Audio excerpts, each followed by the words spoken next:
ಸೆಣಸಾಟ ವಿಶೇಷ ಕಾರ್ಯಕ್ರಮಕ್ಕೆ ಸ್ವಾಗತ. ನಾನು Sampath Bhandaru.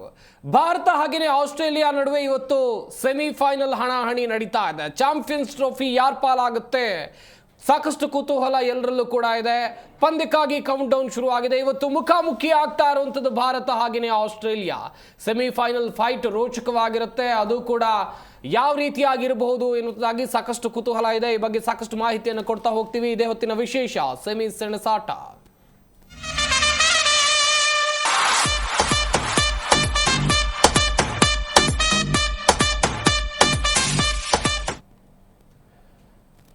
Champions ಟ್ರೋಫಿಯಲ್ಲಿ high voltage ಕದನವನ್ನು ನಾವು ಇವತ್ತು ನಿರೀಕ್ಷೆ ಮಾಡಬಹುದು. ಆಸ್ಟ್ರೇಲಿಯಾ ವಿರುದ್ಧ ಗೆಲ್ಲಲೇಬೇಕಾದಂಥ ಅನಿವಾರ್ಯತೆ, ಫೈನಲ್ಗೆ ಹೋಗಲೇಬೇಕು ಅಂತ ಹೇಳಿದ್ರೆ ಭಾರತ ಗೆಲ್ಲಲೇಬೇಕು. ಇನ್ನೊಂದು ಪ್ರಮುಖ ವಿಚಾರ ಅಂತ ಹೇಳಿದ್ರೆ ಇಲ್ಲಿ ಸೇಡು ತೀರಿಸಿಕೊಳ್ಳುವಂಥ ಸಮಯ. ಇದು ರಿವೆಂಜ್ ಟೈಮ್. ಪರ್ಫೆಕ್ಟ್ ಆಗಿ ರಿವೆಂಜ್ ತೆಗೆದುಕೊಳ್ಬೇಕು. ಯಾಕಂತ ಹೇಳಿದ್ರೆ ವಿಶ್ವಕಪ್ ಫೈನಲ್ನಲ್ಲಿ ಸೋತಿದ್ದು ಇದೇ ಆಸ್ಟ್ರೇಲಿಯಾ ತಂಡದ ವಿರುದ್ಧ. ಇವತ್ತು ಆ ಸೇಡನ್ನು ತೀರಿಸಿಕೊಳ್ಳೋಕೆ ಸರಿಯಾದ ಸಮಯ ಅಂತೇಳಿ ಭಾರತ ಕೂಡ ಕಾತರದಿಂದ ಕಾಯ್ತಾ ಇದೆ. ಇದೇ ವಿಚಾರದ ಕುರಿತು ಮಾಹಿತಿಯನ್ನು ಕೊಡ್ತಾ ಹೋಗ್ತೀವಿ. ನಮ್ಮ ಸ್ಟುಡಿಯೋದಲ್ಲಿ ಅತಿಥಿಗಳು ಕೂಡ ಜಾಯ್ನ್ ಆಗಿದ್ರೆ ಮೊದಲನೇದಾಗಿ ಅವರನ್ನ ಕಾರ್ಯಕ್ರಮಕ್ಕೆ ವೆಲ್ಕಮ್ ಮಾಡ್ಕೊಳ್ತಾ ಹೋಗೋಣ. ನನ್ನ ಸಹೋದ್ಯೋಗಿ ಹಾಗೆಯೇ ಕ್ರೀಡಾ ವಿಶ್ಲೇಷಕರಾಗಿರುವಂತಹ ಮಂಜುನಾಥ್ ನರಗುಂದ ಅವರು ನಮ್ಮ ಈ ಕಾರ್ಯಕ್ರಮದಲ್ಲಿದ್ದಾರೆ. ನಮಸ್ಕಾರ ಮಂಜು, ಕಾರ್ಯಕ್ರಮಕ್ಕೆ ಸ್ವಾಗತ. ಹಾಗೆಯೇ ಕ್ರೀಡಾ ವಿಶ್ಲೇಷಕರಾಗಿರುವಂತಹ ಮಲ್ಲಿಕಾರ್ಜುನ್ ಪಾಟೀಲ್ ಅವರು ಕೂಡ ನಮ್ಮ ಈ ಕಾರ್ಯಕ್ರಮದಲ್ಲಿದ್ದಾರೆ. ಮಲ್ಲಿಕಾರ್ಜುನ್, ಕಾರ್ಯಕ್ರಮಕ್ಕೆ ಸ್ವಾಗತ. ಎಕ್ಸ್ಪೆಕ್ಟೇಷನ್ಗಳು ಸಿಕ್ಕಾಪಟ್ಟೆ ಇವೆ, ನಿರೀಕ್ಷೆಗಳು ಗರಿಗೆದರಿವೆ. ಇವತ್ತು ಸೇಡನ್ನ ತೀರಿಸಿಕೊಳ್ಳುವ ಸಮಯ ಹತ್ತಿರಕ್ಕೆ ಬಂದಿದೆ. ಇದು ಪರ್ಫೆಕ್ಟ್ ರಿವೆಂಜ್ ಟೈಮ್ ಅಂತ ಎಲ್ಲರೂ ಕೂಡ ವಿಶ್ಲೇಷಣೆ ಮಾಡ್ತಾ ಇದ್ದಾರೆ. ಏನ್ ಹೇಳ್ತೀರಾ ಈ ಸಂದರ್ಭದಲ್ಲಿ? ಖಂಡಿತ ರಿವೆಂಜ್ ತೆಗೆದುಕೊಳ್ಳುವಂಥ ಟೈಮೇ. ನೋಡಿ, ನಾವು 2011ರಲ್ಲಿ ಆಸಿಸ್ ವಿರುದ್ಧ ನಾವು ಇದರಲ್ಲಿ ಗೆದ್ದಿದ್ದು ICC ಟೂರ್ನಿಯಲ್ಲಿ. ಅದಾದ ನಂತರ ವಾಪಸ್ ನಾವು ಗೆದ್ದೇ ಇಲ್ಲ. 2015 ಆಗಿರ್ಬೋದು, 23 ಅಂತೂ ಮರೆಯೋದಕ್ಕೆ ಸಾಧ್ಯನೇ ಇಲ್ಲ. ಎಲ್ಲ ಮ್ಯಾಚ್ಗಳನ್ನು ಗೆದ್ದುಕೊಂಡು ಫೈನಲ್ಗೆ ಹೋಗಿ ಎಡವಿ ತುಂಬ ಅದ್ಭುತವಾಗಿ ಆಡಿದಂಥ ತಂಡ ಫೈನಲ್ನಲ್ಲಿ ಸೋತಿತ್ತು. ಬಟ್ ಈಗ ಆಸ್ಟ್ರೇಲಿಯಾ ವಿರುದ್ಧ ಅದೇ ಚಾಂಪಿಯನ್ಸ್ ಟ್ರೋಫಿಯಲ್ಲಿ ಈಗ ಸೆಮಿಫೈನಲ್ನಲ್ಲಿ ಇದ್ದೀವಿ. ಒಂದು ಗೆದ್ರೆ ಖಂಡಿತವಾಗ್ಲೂ ಫೈನಲ್ಗೆ ಹೋಗ್ತೀವಿ. ನಮಗೆ ಆಸಿಸ್ನ ಗೆದ್ರೆ ಫೈನಲ್ ಗೆದ್ದಂಗೆ ಆ ಲೆಕ್ಕದಲ್ಲಿ ಎಲ್ಲರೂ ಇಂಡಿಯನ್ಸ್ ಇರೋದೀಗ. ಬಟ್ ಆಸಿಸ್ನಲ್ಲಿ ಈಗ ನೋಡೋದಾದ್ರೆ ಆ ಒಂದು ಹಳೆ ಚಾರ್ಮ್ ಇದೆಯಾ ಅಂತ ಖಂಡಿತವಾಗ್ಲೂ ಅನಿಸ್ತಾ ಇಲ್ಲ. ಒಂದು ಗಾಯಾಳುಗಳ ಸಮಸ್ಯೆ ಜಾಸ್ತಿ ಇದೆ, ಮತ್ತೆ ಎಕ್ಸ್ಪೀರಿಯನ್ಸ್ ಆಟಗಾರ ಅಷ್ಟರ ಮಟ್ಟಿಗೆ ಕಾಣಿಸ್ತಾ ಇಲ್ಲ. ಒಂದು ಹೆಡ್ಡೇಕ್ ಅಂತೂ ಖಂಡಿತವಾಗ್ಲೂ ಇದೆ.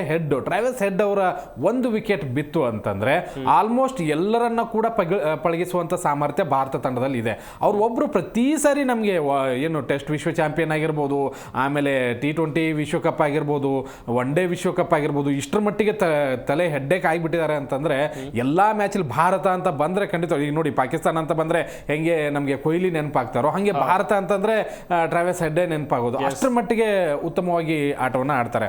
ಒಂದು ಭಾರತಕ್ಕೆ ಮೈನಸ್ ಪ್ಲಸ್ಗಳು ಸಾಕಷ್ಟು ಇರೋದ್ರಿಂದ ಗೆಲುವಿನ ಚಾನ್ಸಸ್ ನೋಡೋದಕ್ಕೆ ಹೋದ್ರೆ ಖಂಡಿತವಾಗ್ಲೂ 70-30 ಇದೆ. ಭಾರತಕ್ಕೆ ಒಂದು ಅಡ್ವಾಂಟೇಜ್ಗಳು ಜಾಸ್ತಿ ಇದಾವೆ. ಎಲ್ಲರೂ ಕೂಡ ಸ್ಥಿರ ಪ್ರದರ್ಶನವನ್ನ ನೀಡ್ತಾ ಇದ್ದಾರೆ. ಈ ಒಂದು ಸರಣಿಯಲ್ಲಿ ಇವರು ಆಡೇ ಇಲ್ಲ ಅನ್ನುವಂಥವ್ರು ಯಾರು ಇಲ್ಲ. ನೋಡಿ, ಮೊದಲ ಪಂದ್ಯದಲ್ಲಿ ಗಿಲ್ ಆಡಿದ್ರು, ಅದಾದ ನಂತರ ಕೊಹ್ಲಿ ಆಡಿದ್ರು, ಅದಾದ ನಂತರ ಶ್ರೇಯಸ್ ಅಯ್ಯರ್ ಆಡಿದ್ರು, ಆಮೇಲೆ ರವೀಂದ್ರ ಜಡೇಜಾನು ಒಳ್ಳೆ ಸಾಥ್ ಕೊಟ್ಟಿದ್ದಾರೆ. ಹಾರ್ದಿಕ್ ಪಾಂಡ್ಯ ಒಳ್ಳೆ ಬ್ಯಾಟಿಂಗ್ ನ ಫಿನಿಶಿಂಗ್ ಮಾಡ್ತಾ ಇದ್ದಾರೆ. ಬಾಲಿಂಗ್ ಅಂತೂ ಹೇಳಿ ಮಾಡಿಸಂತ ಈ ಒಂದು ಚಾಂಪಿಯನ್ಸ್ ಟ್ರೋಫಿಗೆ 5 ಜನ ಸ್ಪಿನ್ನರ್ ಬೇಕಾ ಅಂತ ಹೇಳಿ ಎಲ್ಲರೂ ಕೂಡ ಟೀಕೆ ಮಾಡಿದ್ದು. ಬಟ್ 5 ಜನ ಸ್ಪಿನ್ನರ್ ಯಾಕೆ ಅವಶ್ಯಕತೆ ಅನ್ನೋದನ್ನ ನ್ಯೂಜಿಲೆಂಡ್ ವಿರುದ್ಧದ ಪಂದ್ಯದಲ್ಲಿ ನಾವು ತೋರಿಸಿಕೊಟ್ವಿ. ವರುಣ್ ಚಕ್ರವರ್ತಿ, ಜಡೇಜಾ ಆಗಿರ್ಬೋದು, ಕುಲ್ದೀಪ್ ಯಾದವ್ ಎಂತ ಅದ್ಭುತವಾದಂತಹ ಬೌಲಿಂಗ್ ಅನ್ನ ಮಾಡ್ತಾ ಇದ್ದಾರೆ. ಈ ಒಂದು ಭಾರತಕ್ಕೆ ಈ ಒಂದು ಸರಣಿಯಲ್ಲಿ ಬ್ಯಾಟಿಂಗ್ ಎಷ್ಟು ಸ್ಟ್ರೆಂತ್ ಅಷ್ಟೇ ನಮಗೆ ಸ್ಪಿನ್ ಅಸ್ತ್ರನೂ ಅಷ್ಟೇ ಸ್ಟ್ರೆಂತ್ ಆಗಿದೆ. ಆಸ್ಟ್ರೇಲಿಯಾ ಹೋಲಿಸಿಕೊಂಡ್ರೆ ನಮ್ಮಲ್ಲಿ ಪ್ಲಸ್ಗಳೇ ಜಾಸ್ತಿ ಇದೆ. ದೊಡ್ಡ ಅಂದ್ರೆ ಸ್ಟಾರ್ ಪ್ಲೇಯರ್ಸ್ ಎಲ್ಲ ಫಾರ್ಮ್ ನಲ್ಲಿ ಇರೋದು ನಮ್ಗೆ ದೊಡ್ಡ ಅಡ್ವಾಂಟೇಜು. ಅದರ ಜೊತೆಗೆ ಆಸ್ಟ್ರೇಲಿಯಾ ಕಡೆಗೆ ಕಳಪೆ ಬೌಲಿಂಗ್ ಇದೆ. ಹಂಗಂತ ಹೇಳಿ ಅವ್ರು ಕಳಪೆ ಅಂತ ಅಲ್ಲ, ಇಂಥ ICC ಟೂರ್ನಮೆಂಟ್ ಅಂತ ಬಂದ್ರೆ 100% ಕೊಡುವಂತ ತಾಕತ್ ಅವ್ರಿಗಿದೆ. ನಾವು ಮೊದಲಿಂದನೂ ನೋಡಿದೀವಿ.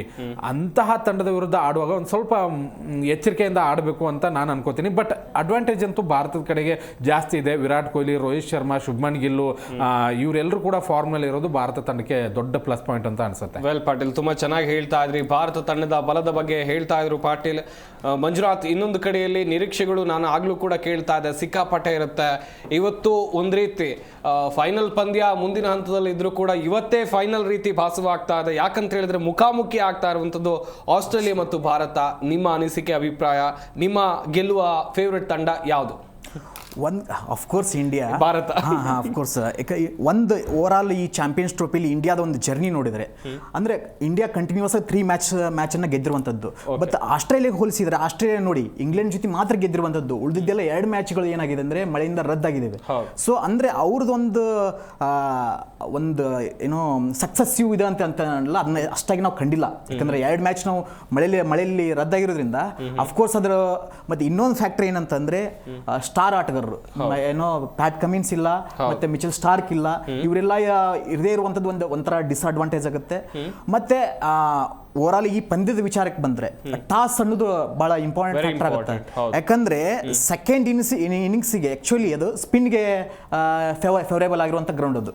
ಸೊ ಹಂಗಾಗಿ ಯಾರು ಫಸ್ಟ್ ಟಾಸ್ ಗೆಲ್ತಾರೋ ಅವರು ಬ್ಯಾಟಿಂಗ್ ಅನ್ನ ಆಯ್ದುಕೊಳ್ಬೇಕು, ಅದೊಂದು. ಮತ್ತೆ ಇಂಡಿಯಾದ ಒಂದು ಟೀಮ್ ವಿಚಾರಕ್ಕೆ ಬಂದಾಗ ಅರ್ಲಿ ವಿಕೆಟ್ಸ್ ಬಿದ್ದಾಗ ಮಿಡಲ್ ಆರ್ಡರ್ ಇದೆಯಲ್ಲ ಅದು ಸ್ಟೇಬಲ್ ಆಗಬೇಕು. ಅದು ಎಸ್ಪೆಷಲಿ 4th ಮತ್ತು 5th ಬ್ಯಾಟ್ಸ್ಮನ್ ಇರ್ತಾರಲ್ಲ ಅವರು ಏನೋ ಅದನ್ನ ಹ್ಯಾಂಡಲ್ ಮಾಡಬೇಕು. ಮತ್ತು ಇದ್ರ ಜೊತೆಗೆ ಆಸ್ಟ್ರೇಲಿಯಾ ಮತ್ತು ಇಂಗ್ಲೆಂಡ್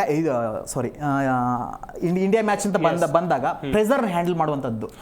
ಯಾಕಂದ್ರೆ ಆಸ್ಟ್ರೇಲಿಯಾ ಯಾವಾಗಲೂ ನೋಡಿ, ನೀವು ಯಾವುದೇ ಇಂಜುರಿ ಇರಲಿ ಏನೇ ಇರಲಿ, ಒಂದು ನಾಕೌಟ್ ಅಂದ್ರೆ ICC ನಾಕೌಟ್ ಸ್ಟೇಜ್ ಅಲ್ಲಿ ಬಂದಾಗ ಆಸ್ಟ್ರೇಲಿಯಾ ಯಾವತ್ತೂ ಒಳ್ಳೆ ಪ್ರದರ್ಶನ ನೀಡುತ್ತೆ, ಆ ಪ್ರೆಸರ್ ಚೆನ್ನಾಗಿ ಹ್ಯಾಂಡಲ್ ಮಾಡ್ತೈತಿ.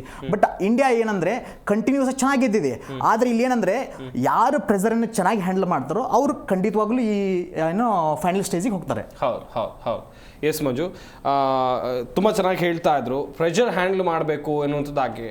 ಪಾಟೀಲ್, ಈ ಹಿಂದೆ ICC ಟೂರ್ನಮೆಂಟ್ಗಳಲ್ಲಿ ನಾವು ಗಮನಿಸಿದ್ದೀವಿ, ಆಸ್ಟ್ರೇಲಿಯಾ ಎಂಥ ಆಕ್ರಮಣಕಾರಿ ಬ್ಯಾಟಿಂಗ್ ಮಾಡ್ತಾರೆ ಅಥವಾ ಬೌಲಿಂಗ್ ಮಾಡ್ತಾರೆ, ICC ಟ್ರೋಫಿನ ಬಿಟ್ಕೊಡೋದೇ ಇಲ್ಲ, ಕೊನೆ ಮಟ್ಟಿಗದವರೆಗೂ ಹೋರಾಡ್ತಾರೆ, ಕಾಲು ಕುಂಟು ಹಾಕೊಂಡು ಬ್ಯಾಟಿಂಗ್ ಮಾಡಿದವರನ್ನು ಕೂಡ ನೋಡಿದ್ದೀವಿ. ಅಷ್ಟರ ಮಟ್ಟಿಗೆ ಆಸ್ಟ್ರೇಲಿಯಾ ತಂಡ ಬಿಟ್ಕೊಡೋದಿಲ್ಲ. ಈ ಪ್ರೆಷರ್ ಹ್ಯಾಂಡಲ್ ಮಾಡೋ ವಿಚಾರದಲ್ಲಿ ಹೇಳ್ತಾ ಹೋಗೋದಾದ್ರೆ ಪಾಟೀಲ್?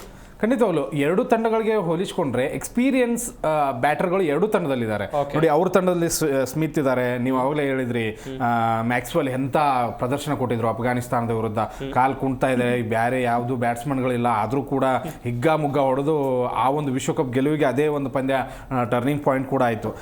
ನಮ್ಮಲ್ಲಿ ನೋಡಿ ರೋಹಿತ್ ಶರ್ಮಾ ಇದ್ದಾರೆ, ವಿರಾಟ್ ಕೊಹ್ಲಿ ನೋಡಿ, ಬಿಗ್ ಮ್ಯಾನ್ ಬಿಗ್ ಶೋ.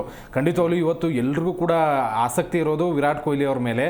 ಯಾಕೆ ಅಂತಂದ್ರೆ ಪ್ರೆಷರ್ ಹ್ಯಾಂಡಲ್ ಮಾಡುವಂತ ಒಂದು ಟೆಕ್ನಿಕ್ಕು, ಆ ಒಂದು ಆತ್ಮಸ್ಥೈರ್ಯ ಇರೋದೇ ವಿರಾಟ್ ಕೊಹ್ಲಿ ಅವ್ರ ಹತ್ರ, ಅದು ತುಂಬಾ ಇದೆ. ನಾವು ರೋಹಿತ್ ಶರ್ಮಾ ಅವ್ರನ್ನ ಹೊಡಿಬಡಿ ಒಂಥರ ಹೊಡಿತಾರೆ, ಒಂದು 15 ಓವರ್ ಅಥವಾ ಭಾಳ ಅಂದ್ರೆ 20 ಓವರ್ ತನಕ ನಿಂದಿರ್ತಾರೆ. ಬಟ್ 50 ಓವರ್ಗಳನ್ನ ಮುಗಿಸಿ ಅಥವಾ ಪಂದ್ಯವನ್ನ ಗೆಲ್ಲಿಸಿ ಕೊಡುವಂತ ಸಾಮರ್ಥ್ಯ ಇರೋದು ವಿರಾಟ್ ಕೊಹ್ಲಿ ಅಂತಹ ಆಟಗಾರ. ಇದ್ರ ಜೊತೆಗೆ ನಾನು ಹಾರ್ದಿಕ್ ಪಾಂಡ್ಯ ಅವ್ರನ್ನೂ ಹೊಗಳ್ತೀನಿ ಖಂಡಿತವಾಗ್ಲು. ಯಾಕಂದ್ರೆ ಒಳ್ಳೆ ತಂಡವನ್ನ ಫಿನಿಶಿಂಗ್ ಹಂತಕ್ಕೆ ತೆಗೆದುಕೊಂಡು ಹೋಗೋದಿದೆಯಲ್ಲ, ಅದು ತುಂಬಾ ಚೆನ್ನಾಗಿ ಮಾಡುವಂತ ಸಾಮರ್ಥ್ಯ ಇರೋದು ಹಾರ್ದಿಕ್ ಪಾಂಡ್ಯ, ಮತ್ತೆ ಅಷ್ಟೇ ಎಕ್ಸ್ಪೀರಿಯನ್ಸ್ ಇದೆ. ಬಟ್ ಇಲ್ಲಿ ಒಂದು ಇಬ್ಬರನ್ನ ಬಿಟ್ರೆ, ನೀವು ಅವಾಗಲೇ ಹೇಳ್ತಾ ಇದ್ರೆ ಸ್ಮಿತ್ ಮತ್ತೆ ನಮಗೆ ಹೆಡ್ ಮತ್ತೆ ಇವರು ಮ್ಯಾಕ್ಸ್ವೆಲ್, ಈ 3 ಆಟಗಾರನ ಬಿಟ್ರೆ ನನಗೆ ಅಷ್ಟರ ಮಟ್ಟಿಗೆ ಇಂಪ್ರೆಸಿವ್ ಆಗಿ ಯಾರು ಕಂಡಿಲ್ಲ. ಮೊದಲ ಪಂದ್ಯದಲ್ಲಿ ಇಂಗ್ಲಿಷ್ ತುಂಬಾ ಚೆನ್ನಾಗಿ ಆಡಿದ್ರು, ಬಟ್ ಭಾರತದ ಜೊತೆಗೆ ಅಷ್ಟೊಂದು ಟ್ರ್ಯಾಕ್ ರೆಕಾರ್ಡ್ ಅವ್ರದ್ದು ಚೆನ್ನಾಗಿಲ್ಲ. ಈ 3 ಜನರನ್ನ ಆದಷ್ಟು ಬೇಗ ಕಟ್ಟಿ ಹಾಕಿದ್ರೆ ನಮಗೆ ತುಂಬಾನೇ ಒಳ್ಳೇದಾಗತ್ತೆ. ಅದರಲ್ಲೂ ಕೂಡ ಸ್ಮಿತ್ ತುಂಬಾ ಚೆನ್ನಾಗಿ ಆಡಿದ್ದಾರೆ ಈ ಒಂದು ಸರಣಿಯಲ್ಲಿ, ಅವ್ರ ಬಗ್ಗೆ ಜಾಸ್ತಿ ಗಮನ ಹರಿಸಬೇಕು. ಬಟ್ ಮಂಜುನಾಥ್ ಅವಾಗಲೇ ಹೇಳ್ತಾ ಇದ್ರು ನಮಗೆ ಟಾಸ್ ತುಂಬಾ ಇಂಪಾರ್ಟೆಂಟ್ ಆಗುತ್ತೆ ಅಂತ ಹೇಳಿ. ನನಗೆ ಆಸ್ಟ್ರೇಲಿಯಾದ ಏನು ಒಂದು ಭಯ ಅಂತಂದ್ರೆ, ಒಂದು ಪಾರ್ಟ್ನರ್ಶಿಪ್ ಅಂತೂ ಖಂಡಿತವಾಗ್ಲೂ ಕೊಡ್ತಾರೆ ಅವರು. ಭಾರತ ಏನಾದರೂ 200, 270, 280 ಇಷ್ಟು ಹೊಡೆದ್ರು ಕೂಡ ತುಂಬಾನೇ ಕಷ್ಟ ನಮಗೆ. ಈ ಒಂದು ತಂಡ ಹೆಂಗಿದೆ ಅಂತಂದ್ರೆ 2-3 ವಿಕೆಟ್ ಹೋಗ್ಲಿ, 4-5 ವಿಕೆಟ್ ಹೋಗ್ಲಿ, ಅದಾದ ನಂತರನೂ ಕೂಡ ಒಂದು ಬಿಗ್ ಪಾರ್ಟ್ನರ್ಶಿಪ್ ಅನ್ನೋದು ಖಂಡಿತವಾಗ್ಲೂ ನೋಡ್ತೀವಿ ನಾವು ಆಸ್ಟ್ರೇಲಿಯಾದಲ್ಲಿ. ಅದಕ್ಕೋಸ್ಕರ ನನಗೇನು ಅಂತಂದ್ರೆ ನಮ್ಮ ಇಂಡಿಯನ್ಸೇ ಒಂದು ಸ್ವಲ್ಪ ಚೇಂಜಿಂಗ್ ತಗೊಂಡ್ರೆ ಒಳ್ಳೆಯದು. ಓಕೆ, ಸ್ಪಿನ್ ಆಗುತ್ತೆ ಒಪ್ಕೊಳ್ತೀನಿ, ಬಟ್ ಸ್ಪಿನ್ ತುಂಬಾ ಚೆನ್ನಾಗಿ ಆಡುವಂತ ವರ್ಲ್ಡ್ ಅಲ್ಲಿ ನಂಬರ್ 1 ತಂಡ ಅಂದ್ರೆ ನಮ್ಮ ಭಾರತ. ಅದನ್ನ ಚೆನ್ನಾಗಿ ನಿಭಾಯಿಸ್ತಾರೆ. ಭಾರತಕ್ಕೆ ಹೋಲಿಸ್ಕೊಂಡ್ರೆ ಅವ್ರ ಕಡೆ ಅಷ್ಟೊಂದು ಸ್ಪಿನ್ ಅಸ್ತ್ರ ಚೆನ್ನಾಗಿಲ್ಲ. ಜಂಪಾನ ಬಿಟ್ರೆ ಎಕ್ಸ್ಪೀರಿಯನ್ಸ್ ಇಲ್ಲದೆ ಇರೋದು ಅವ್ರಿಗೆ ತುಂಬಾ ಪ್ರೆಷರ್ ಆಗುತ್ತೆ ಅಂತ ನಾನು ಅನ್ಕೋತೀನಿ. ಎರಡೂ ತಂಡಕ್ಕೆ ತುಂಬಾ ಪ್ರೆಷರ್ ಹ್ಯಾಂಡಲ್ ಮಾಡಿ ಈ ತಂಡವನ್ನ ಗೆಲ್ಲಿಸುವಂತ ಸಾಮರ್ಥ್ಯ ಇರೋದು ಖಂಡಿತವಾಗ್ಲೂ ಭಾರತಕ್ಕೆ. ಅಡ್ವಾಂಟೇಜ್ ಕೂಡ ಭಾರತಕ್ಕಿದೆ.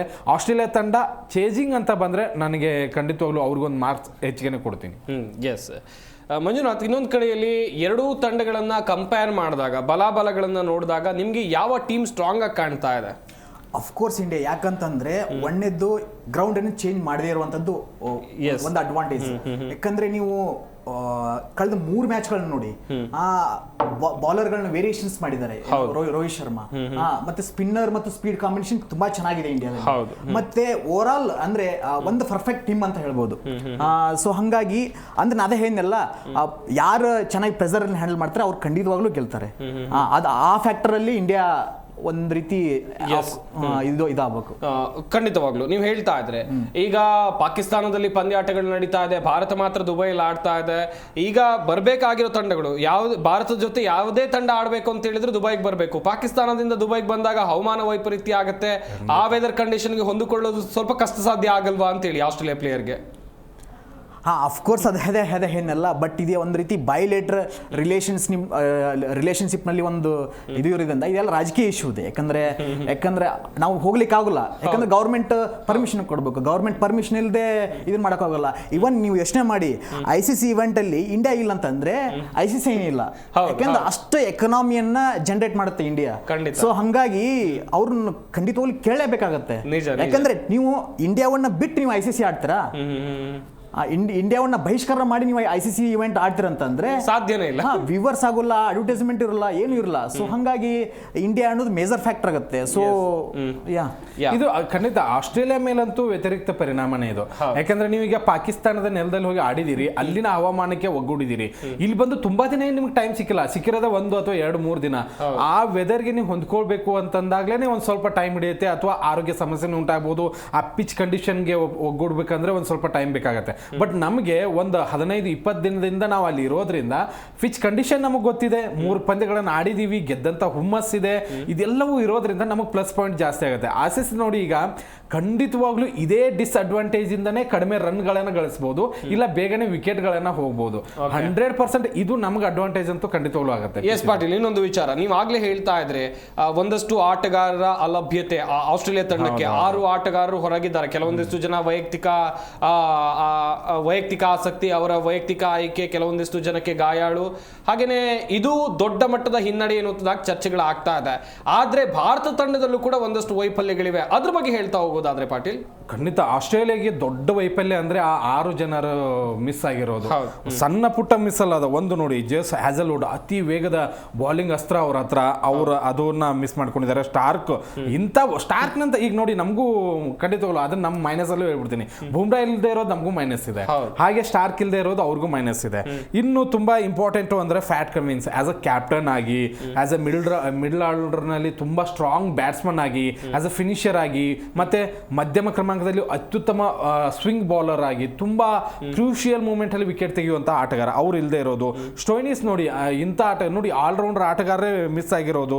ಆಮೇಲೆ ಮ್ಯಾಥ್ಯೂ ಶಾರ್ಟ್ ಇವರು ಕೂಡ ಒಂದು ಸ್ಪಿನ್ ಅಸ್ತ್ರ ಇತ್ತು, ಇವರು ಗಾಯಾಳುಗಳಾಗಿ ಹೊರಗಡೆ ಬಂದಿದ್ದಾರೆ. ಖಂಡಿತವಾಗ್ಲೂ ಇದು ದೊಡ್ಡ ಮಿಸ್ ಆಸ್ಟ್ರೇಲಿಯಾ ತಂಡಕ್ಕಾಗತ್ತೆ.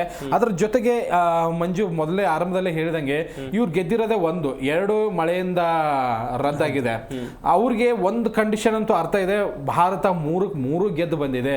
ನ್ಯೂಜಿಲೆಂಡ್ ಅಂತಹ ಆಟಗಾರ ನೋಡು, ಅವರು ಅತ್ಯುತ್ತಮವಾದ ಫೀಲ್ಡಿಂಗ್, ಬ್ಯಾಟಿಂಗ್, ಬೌಲಿಂಗ್ ಅಂತ ಸ್ಟ್ರಾಂಗ್ ಟೀಮ್ ನ ಗೆದ್ಕೊಂಡು ಬಂದಿದ್ದಾರೆ. ಈ ಒಂದು ಮೈಂಡ್ ಸೆಟ್ ಅಂತೂ ಖಂಡಿತವಾಗ್ಲೂ ಅವ್ರಿಗೆ ಇರುತ್ತೆ. ಆ ಸ್ಮಿತ್ ಅವರ ನಾಯಕತ್ವ ನನಗೇನು ಅಷ್ಟು ಇಂಪ್ರೆಸಿವ್ ಆಗಿ ಏನು ಕಂಡಿಲ್ಲ. ಕಮಿನ್ಸ್ ಆದ್ಮೇಲೆ ಅವ್ರಿಗೆ ಕೊಟ್ಟಿರೋದು ಆ ಜವಾಬ್ದಾರಿಯನ್ನ ಭಾರತದ ಜೊತೆಗೆ ಹೇಗೆ ನಿಭಾಯಿಸ್ತಾರೆ ಅನ್ನೋದು ಖಂಡಿತವಾಗ್ಲೂ ಒಂದು ಇದೆ. ಭಾರತ ತಂಡದ ಕಡೆ ಮೈನಸ್ಗಳು ಕಡಿಮೆನೆ, ಬಟ್ ಬೂಮ್ರಾ ಇಲ್ಲದೆ ಇರೋದು. ಅದ್ರ ಜೊತೆಗೆ ನ್ಯೂಜಿಲೆಂಡ್ ಜೊತೆಗೆ ಆರಂಭಿಕ ಆಟಗಾರರು ಬೇಗ ವಿಕೆಟ್ನ ಗಳಿಸಿದ್ರು. ನೋಡಿ ಪ್ಲಸ್ ಹೇಗಿದೆಯೋ ಮೈನಸ್ಸು ಆಗಿದೆ. ನೋಡಿ ಶುಭ್ಮನ್ ಗಿಲ್ ಮೊದಲ ಪಂದ್ಯದಲ್ಲಿ ಆಡಿದ್ರು, ಸೆಂಚುರಿ ಬಂತು. 2 ಪಂದ್ಯದಲ್ಲಿ ವೈಫಲ್ಯ ಹೊಂದಿದ್ರು, ರನ್ನೇ ಬರಲಿಲ್ಲ. ರೋಹಿತ್ ಶರ್ಮಾ ಇಂದ 150 ಬಂದಿಲ್ಲ ಇನ್ನೂವರೆಗೂ ಕೂಡ.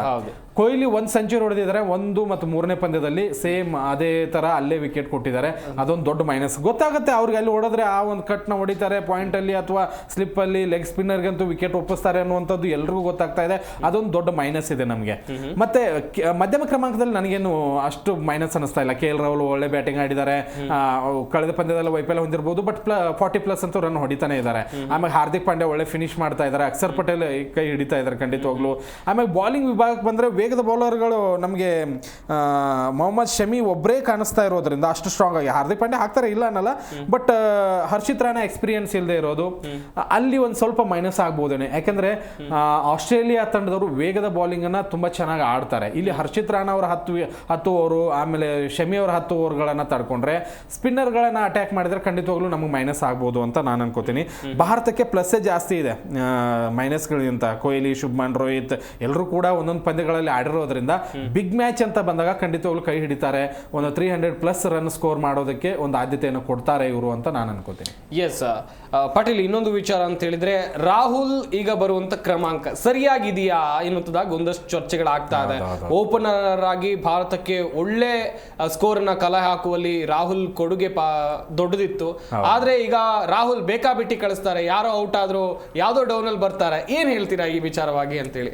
ಒಂದು ಓಕೆ, ನೀವು ಹೇಳಿದ್ದನ್ನ ಒಪ್ತೀನಿ, ಬಟ್ ಅದರ ಜೊತೆಗೆ ಈಗಿನ ಭಾರತ ತಂಡವನ್ನ ಹೋಲಿಕೆ ಮಾಡಿಕೊಂಡ್ರೆ 11ರಲ್ಲಿ ನಿಮಗೆ ಸ್ಥಾನ ಸಿಗೋದೇ ದೊಡ್ಡದು. ಯಾಕಂದ್ರೆ ಅಂತ ಕಾಂಪಿಟೇಷನ್ ಯುವಕರೆಲ್ಲ ಬೆಂಚ್ ಕಾಯ್ತಾ ಇದ್ದಾರೆ. ಅಂಥದ್ರಲ್ಲೂ ಕೂಡ ಅವರಿಗೆ ಅವಕಾಶ ಸಿಗ್ತಾ ಇದೆ ಅಂದಾಗ ಯಾವುದೇ ಸ್ಥಾನದಲ್ಲೂ ಕೂಡ ಅವ್ರು ಅದನ್ನ ಸದ್ಬಳಕೆ ಮಾಡ್ಕೋಬೇಕಾಗಿ ನಾನು ಅನ್ಕೋತೀನಿ. ಒಂದು KL ರಾಹುಲ್ ಹೆಂಗಂದ್ರೆ ಒಂಥರ ನೀರಿದ್ದಂಗೆ, ನೀನ್ ಬಾಟಲ್ಗೆ ಹಾಕಿದ್ರೆ ಅದೇ ಶೇಪ್ ಪಡಿತಾರೆ, ಕೊಡದಲ್ಲಿ ಹಾಕಿದ್ರೆ ಅದೇ ಶೇಪ್ ಪಡಿತಾರೆ. ನೋಡಿ ಅವ್ರನ್ನ ಓಪನಿಂಗ್ ಸ್ಲಾಟ್ ಅಲ್ಲೂ ನೋಡಿದೀವಿ, 1 ಡೌನ್ ಅಲ್ಲೂ ನೋಡಿದೀನಿ, ನಾನು 5th ಅಲ್ಲೂ ನೋಡಿದೀನಿ, ಆಸ್ ಅ ಫಿನಿಷರ್ ಆಗಿ ನೋಡಿದೀನಿ, 4ನೇ ಕ್ರಮಾಂಕದಲ್ಲಿ ನೋಡಿದೀನಿ. ಎಲ್ಲದರಲ್ಲೂ ಎಕ್ಸ್ಪೀರಿಯೆಂಟ್ ಅಂತೂ ಮಾಡಿದ್ದಾರೆ, ಇಲ್ಲ ಅಂತ ಹೇಳಲ್ಲ. ಬಟ್ ಸಕ್ಸಸ್ ಎಲ್ಲಿ ಕಂಡಿದ್ದಾರೆ ಜಾಸ್ತಿ ಅಂತ ಅಂದ್ರೆ ಓಪನಿಂಗ್ ಸ್ಲಾಟ್ ನಲ್ಲಿ. ಓಪನಿಂಗ್ ಸ್ಲಾಟ್ ನಲ್ಲಿ ನಿಮ್ಗೆ ಖಾಲಿನೇ ಇಲ್ಲ. ಶುಭ್ಮನ್ ಗಿಲ್ ಓಪನಿಂಗ್ ಅಲ್ಲಿ ತುಂಬಾ ಚೆನ್ನಾಗಿ ಆಡಿದ್ದಾರೆ. ರೋಹಿತ್ ಇರುವಾಗ ನಿಮ್ಗೆ ಆ ಸ್ಥಾನ ಕೇಳೋದಕ್ಕೆ ಇದೇ ಆಗಲ್ಲ. ಅಂತದ್ರಲ್ಲಿ 1 ಡೌನ್ ಕೊಹ್ಲಿ ಫಿಕ್ಸ್. ಓಕೆ, ಅದಾದ್ಮೇಲೆ 2 ಡೌನ್ ಅಲ್ಲಿ ತುಂಬಾ ಚೆನ್ನಾಗಿ ಶ್ರೇಯಸ್ ಅಯ್ಯರ್ ವರ್ಲ್ಡ್ ಕಪ್ ಅಲ್ಲಿ ಹಿಂದೆನೂ ತುಂಬಾ ಚೆನ್ನಾಗಿ ಆಡಿದ್ರು, ಅದು ಖಾಲಿ ಇಲ್ಲ. ಈಗ 4, 5, 6 ಅಲ್ಲಿ ಎಲ್ಲಿ ಅವ್ರಿಗೆ ಜಾಗ ಸಿಗುತ್ತೋ ಅವ್ರಿಗೆ ತುರುಕ್ತಾ ಇದ್ದಾರೆ. ಬಟ್ ನಿಮ್ಗೆ ಏನ್ ಗೊತ್ತಾ, ಇಂಥ ಅವಕಾಶಗಳು ಸಿಕ್ಕಾಗ ಅದನ್ನ ಸದ್ಬಳಕೆ ತಗೊಳ್ಳಿ. ಓಕೆ, ನಿಮ್ಮ ಹತ್ರ ಬ್ಯಾಟ್ ಇದೆ, ಬಾಲ್ ನಿಮ್ಗೆ ಕಾಣಬೇಕು, ರನ್ ಹೊಡಿಬೇಕು, ಆ ಒಂದು 11ರ ಬಳಗದಲ್ಲಿ ಸ್ಥಾನ ತಗೋಬೇಕು, ಇದಷ್ಟೇ. ಬಟ್ ನನಗೂ ಬೇಜಾರಿದೆ ಅವ್ರನ್ನ ಸಿಕ್ಕಲ್ಲೇ ಯೂಸ್ ಮಾಡ್ತಾ ಇರೋದು, ಒಂದು ಸ್ಥಾನವನ್ನ ಸ್ಥಿರವಾಗಿ ಕೊಡದೇ ಇರೋದು, ಖಂಡಿತವಾಗ್ಲೂ ಬೇಜಾರಿದೆ.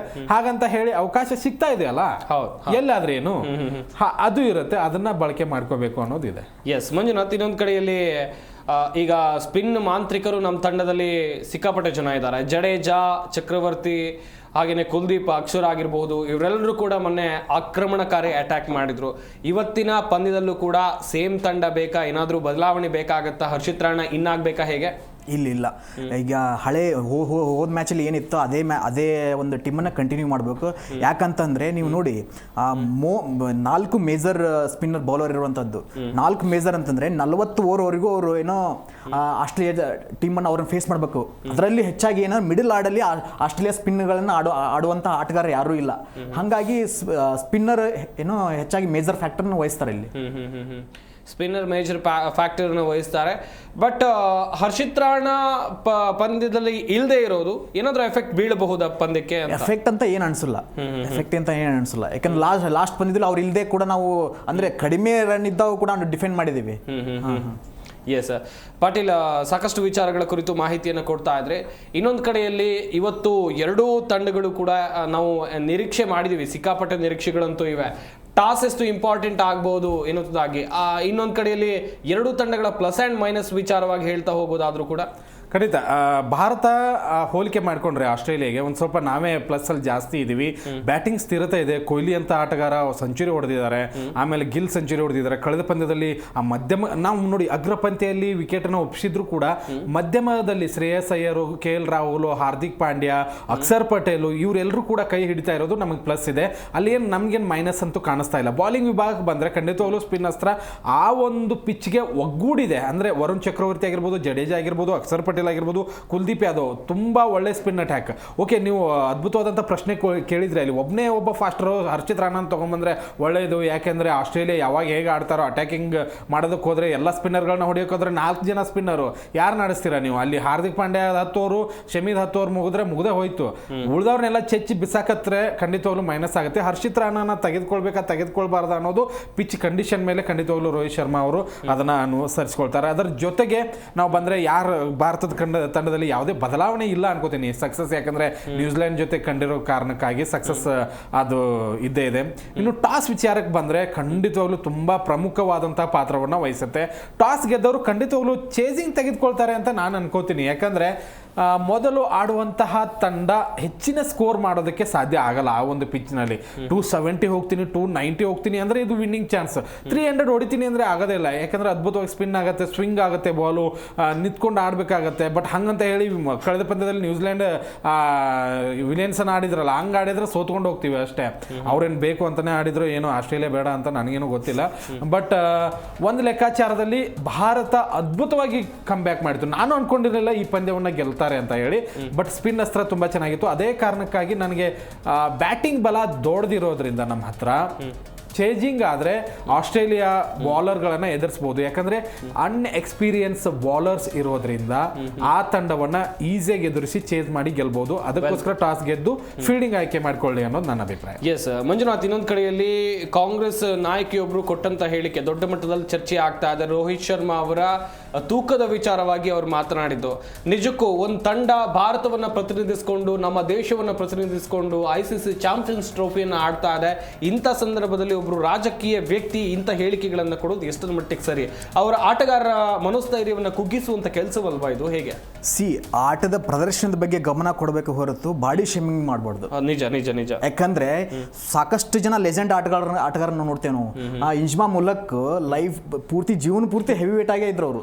ಬಟ್ ಸ್ಟಿಲ್ ಹೀಸ್ ಏನ ನಂಬರ್ 1 ಸ್ಕೋರರ್ ಇನ್ ಪಾಕಿಸ್ತಾನ. ಸೊ ಇದು ಒಂದು ರೀತಿ ಅಜಮ್ ಖಾನ್ ಇದ್ದಾರೆ. ಅಜಮ್ ಖಾನ್ ಈಗ ಇಂಡಿಯಾದಲ್ಲಿ ಸರ್ಫರಾಜ್ ಖಾನ್ ಇದನ್ನಲ್ಲ, ಅವರು ಹೆವಿ ವೇಟ್. ಬಟ್ ಸ್ಟಿಲ್ ಏನು ಹಿ ಸ್ಕೋರಿಂಗ್ ಸೆಂಚುರಿ. ವೆಸ್ಟ್ ಇಂಡೀಸ್ ಅಲ್ಲಿ ನೋಡಿ ಸಿಕ್ಕಾಪಟ್ಟೆ ಜನ ಪ್ಲೇಯರ್ ಸಿಗ್ತಾರೆ.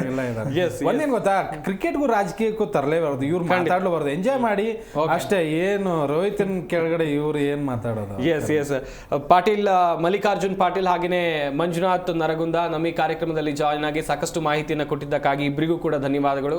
ನೋಡಿದ್ರಲ್ಲ ವೀಕ್ಷಕರೇ, ಚಾಂಪಿಯನ್ಸ್ ಟ್ರೋಫಿಯಲ್ಲಿ ಹೈ ವೋಲ್ಟೇಜ್ ಕದನ ಇವತ್ತು ನಡೀತಾ ಇದೆ. ಇತಿಹಾಸ ಮರುಕಳಿಸಬೇಕು, ಭಾರತ ಇವತ್ತು ಗೆಲುವಿನ ನಗೆ ಬೀರಬೇಕು, ಬದ್ಧ ವೈರಿಗಳನ್ನ ಸೆಣಸಾಟದಲ್ಲಿ ರಿವೆಂಜ್ ಅನ್ನ ತೀರಿಸಿಕೊಳ್ಳುವಂತ ಕೆಲಸವನ್ನ ನಮ್ಮ ತಂಡ ಮಾಡಬೇಕು, ಭಾರತ ಗೆದ್ದು ಫೈನಲ್ ಅನ್ನ ಪ್ರವೇಶಿಸಬೇಕು ಅಂತ ಹೇಳ್ತಾ ಈ ವಿಶೇಷ ಕಾರ್ಯಕ್ರಮವನ್ನು ಮುಗಿಸ್ತಾ ಇದೀವಿ. ನೋಡ್ತಾ ಇರಿ ಜಿ ಕನ್ನಡ ನ್ಯೂಸ್, ಸತ್ಯವೇ ಸುದ್ದಿಯ ಜೀವಾಳ.